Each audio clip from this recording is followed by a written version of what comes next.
the game we're going to talk a lot about, Mexico-Argentina, felt like a knockout game. Obviously for Argentina, it was. If they lost, they were out. So this is fun. So let's crack on and focus on our reaction to day 7. Let's talk about Mexico against Argentina. 2-0 win for Argentina. Obviously, Lionel Messi popping up in the second half with a wonderful low strike, Nick.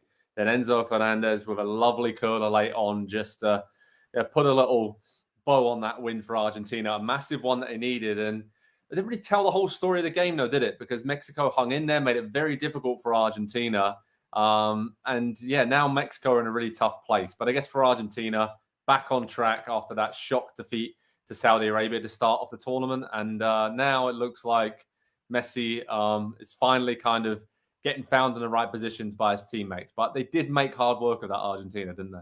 Yeah, Mexico went at it like a boxer who was hoping it would get to the cards.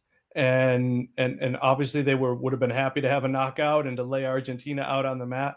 And it looked like they were going to do it. They overcame several obstacles as well. Obviously, Guardado had to check out, but Eric Gutierrez came in, I thought was also exceptional.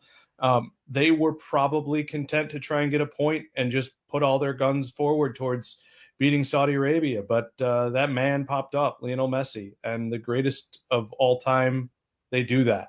He was held not just quiet, but there was one moment when I noticed him in the first half, and maybe an early second half was that when he had that forgettable free kick, or was that late first half, whatever it was, all of a sudden 2 touches, settled, low hit, in the goal, no chance for Ochoa. And I think kind of fitting that a 21-year-old gets that second goal, Enzo Fernandez, and Messi gets an assist on that, as if karmically you're going to walk away from this game and I'm writing the headline, guys, and it's goal assist for Messi, as if that tells the story. Yeah, I know, right? It was really weird because, like you said, for large swathes of that game, he was dropping deep to the centre-backs, Andy, trying to get on the ball, going out wide. Mexico did a great job in that 3-5-2 formation to just be really solid and stodgy and just played the game at their tempo and never really looked like they were out of control. But then they gave Messi, what 5-6 yards probably in and around the penalty box. The ball came to him, and as Nick said, one touch, bang, and that was it. And no looking back from Argentina for them. So it just seems like sometimes destiny is playing its part a little bit, right? All eyes are on Messi, his final World Cup, and then he steps up and delivers a moment like that. Probably one of his biggest moments ever in an Argentina shirt, because you couldn't really see where the goal was coming from until he did that.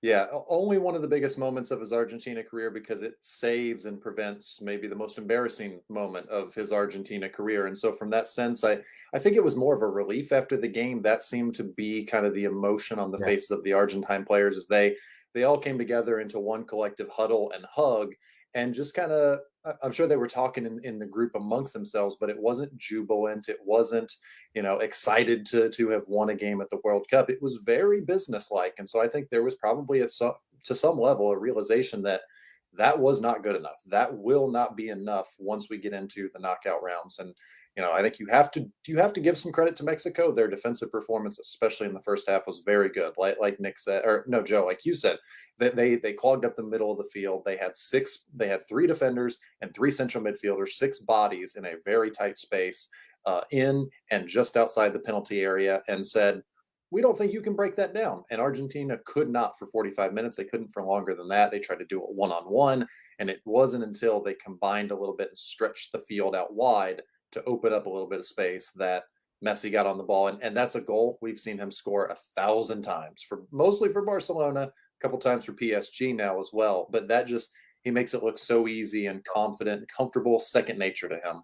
Unbelievable. So how that leaves things in Group C is that Poland are top on 4 points, Argentina second on 3 with a +1 goal difference, which is important. Saudi Arabia third with 3 points on -1. And then Mexico, bottom of the group with 1 point from 2 games and on -2 goal difference. So Mexico play Saudi Arabia last and Poland play Argentina. So that group is set up perfectly. Anything can happen still, but it's looking like a pretty tall order for Mexico in particular, which could be the end for Tata Martino. A lot of Mexico fans calling that this is the end of kind of this period and should be a period of transition now. So I'm sure we'll talk a lot about that with Al Tree in the days, weeks, and months to come. But let's see what happens in this final round of group games. But Argentina, they've given themselves the chance and kick-started, and they're finally in this World Cup after that shock defeat to Saudi Arabia to start.